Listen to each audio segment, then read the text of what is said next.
नमस्कार, मैं रचना शर्मा। चढ़ती कला टाइम टीवी देख रहे सभी दर्शकों का स्वागत करती हूं। आप देख रहे हैं हिंदी के समाचार। समाचारों की शुरुआत से पहले एक नजर आज के मुख्य सुर्खियों पर।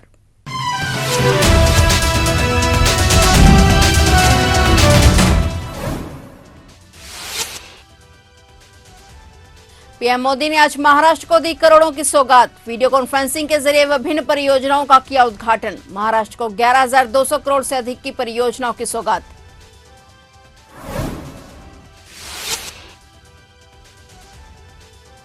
हरियाणा चुनाव के बीच राम रहीम ने फिर मांगी पैरोल। जेल विभाग को आवेदन कर 20 दिन की मांगी पैरोल। हरियाणा सरकार ने चुनाव आयोग को भेजी अर्जी।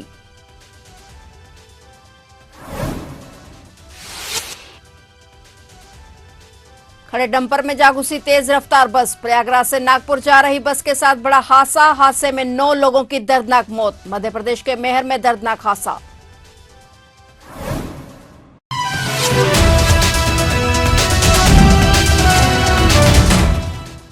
और अब समाचार विस्तार से।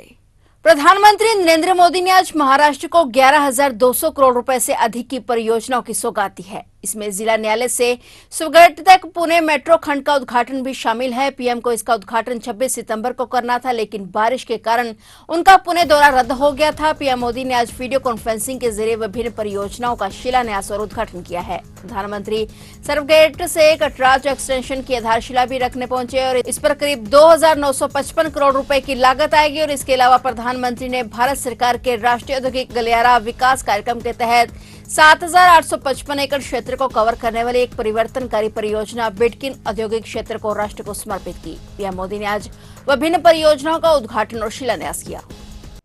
आज पुणे की ये धरती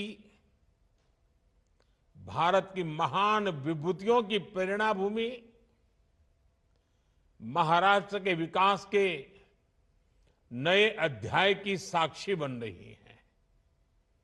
अभी डिस्ट्रिक्ट कोर्ट से स्वार गेट सेक्शन रूट का लोकार्पण हुआ है। इस रूट पर भी अब मेट्रो चलना शुरू हो जाएगी। स्वार गेट कात्रज सेक्शन का आज शिलान्यास भी हुआ है। आज ही हम सबके श्रद्धेय क्रांति ज्योति सावित्रीबाई फुले मेमोरियल की नींव भी रखी गई है। पुणे शहर में ईज ऑफ लिविंग बढ़ाने का हमारा जो सपना है, मुझे खुशी है कि हम उस दिशा में तेज गति से आगे बढ़ रहे हैं। भाइयों बहनों, आज भगवान विट्ठल के आशीर्वाद से उनके भक्तों को भी स्नेह उपहार मिला है। सोलापुर को सीधे एयर कनेक्टिविटी से जोड़ने के लिए एयरपोर्ट को अपग्रेड करने का काम पूरा कर लिया गया है। यहां के टर्मिनल बिल्डिंग की क्षमता बढ़ाई गई है। यात्रियों के लिए नई सुविधाएं तैयार की गई हैं। इससे देश विदेश हर स्तर पर विठोबा के भक्तों को काफी सुविधा होगी। भगवान विट्ठल के दर्शन करने के लिए लोग अब सीधे सोलापुर पहुंच सकेंगे। यहां व्यापार, कारोबार और पर्यटन को भी बढ़ावा मिलेगा। मैं महाराष्ट्र के लोगों को, आप सबको इन सभी विकास कार्यों के लिए बहुत बहुत बधाई देता हूं, शुभकामनाएं देता हूं। हरियाणा चुनाव के बीच साध्वियों के यौन शोषण और कत्ल केस में 20 साल की सजा काट रहे डेरा सच्चा सौदा मुखी राम रहीम ने सरकार से फिर से इमरजेंसी पैरोल की मांग की है। राम रहीम ने जेल विभाग को आवेदन कर 20 दिन की पैरोल देने के लिए कहा है। डेरा प्रमुख की पैरोल पर रिहाई की अर्जी सरकार ने प्रदेश के चीफ इलेक्टोरल ऑफिसर को भेजी है और जेल विभाग से अनुरोध के पीछे जरूरी आकस्मिक कारण बताने को कहा गया है। हरियाणा सीईओ ने राज्य सरकार से पूछा है कि डेरा प्रमुख को पैरोल पर रिहा करने के लिए क्या कोई इमरजेंसी परिस्थिति है। बता दें कि कानून के मुताबिक चुनावों के दौरान अगर किसी कैदी को आपातकालीन परिस्थिति में पैरोल पर रिहा करना जरूरी है तो इसके लिए सीईओ की इजाजत ली जाए। बता दें कि बीते 13 अगस्त को ही 21 दिन की फरलो पर गुरमीत राम रहीम जेल से बाहर आया था।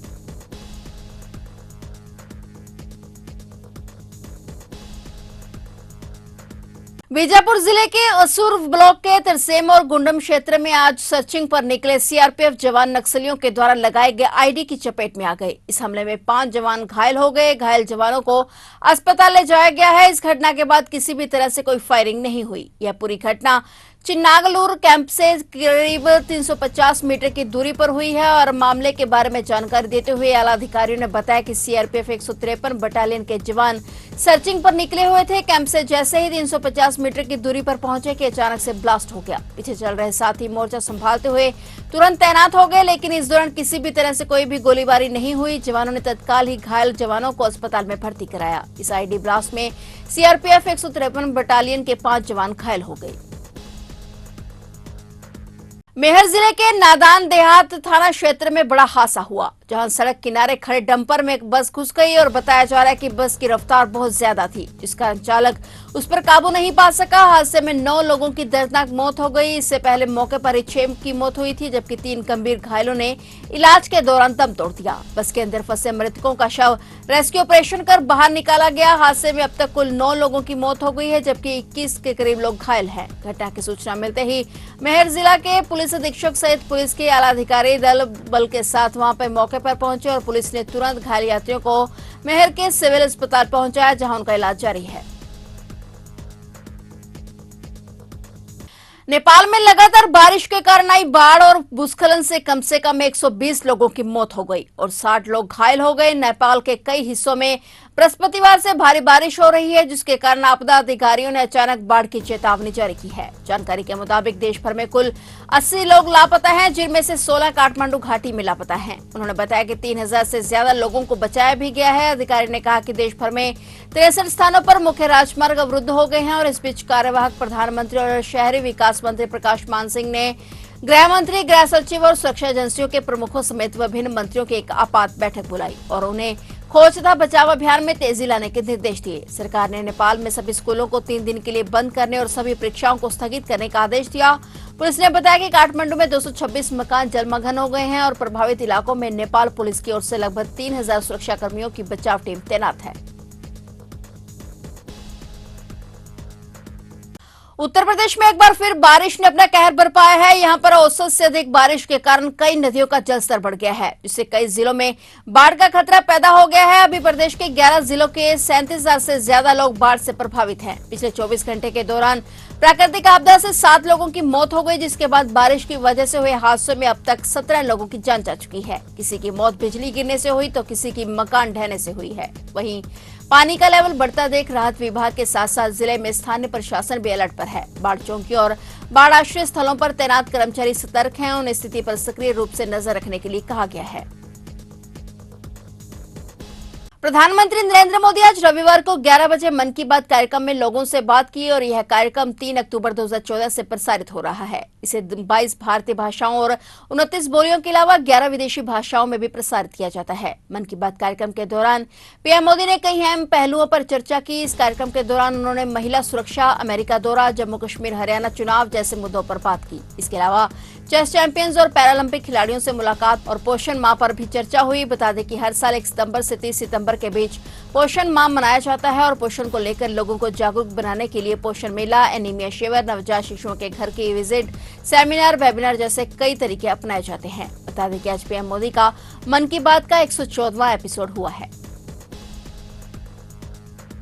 राजनीतिक दलों की नजर चुनाव लड़ रहे ऐसे निर्दलीय उम्मीदवारों पर टिकी है जो उनका खेल बिगाड़ सकते हैं। इन उम्मीदवारों पर अपने हक में बैठाने के लिए दल दबाव बनाने में जुटे हुए हैं और भाजपा और कांग्रेस दोनों ही कई सीटों पर चुनाव लड़ रहे निर्दलीय उम्मीदवारों से संपर्क कर रहे हैं। विधानसभा चुनाव के तीसरे चरण का चुनाव प्रचार थमने से पहले सभी राजनीतिक दलों ने प्रत्याशियों की जीत के लिए पूरी ताकत झोंक दी है। तीसरे चरण में 1 अक्टूबर को 40 सीटों पर मतदान होना है। अधिकतर सीटें जम्मू संभाग की हैं। अकेले जम्मू जिले में 11, सांबा में 3, कठुआ में 5 और उधमपुर में 4 सीटें हैं। इन सीटों पर पिछले चुनाव में भाजपा का दबदबा रहा था, लेकिन इस बार भाजपा को कई सीटों पर कांग्रेस और कुछ निर्दलीय उम्मीदवारों से कड़ी चुनौती मिल रही है।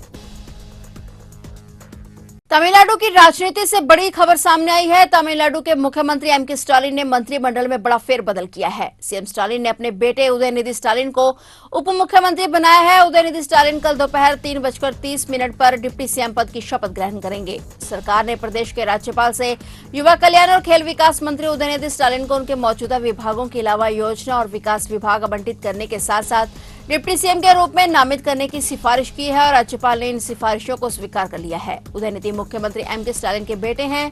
इसके अलावा स्टालिन ने मंत्रिपरिषद से कई मंत्रियों को हटाने की भी सिफारिश की है। राज्यपाल ने मुख्यमंत्री की सिफारिश को भी मंजूरी दे दी है। फिलहाल हिंदी के समाचारों में इतना ही। और नए समाचारों के साथ फिर से हाजिर होंगे। तब तक के लिए देखते रहिए चढ़ती कला टाइम टीवी।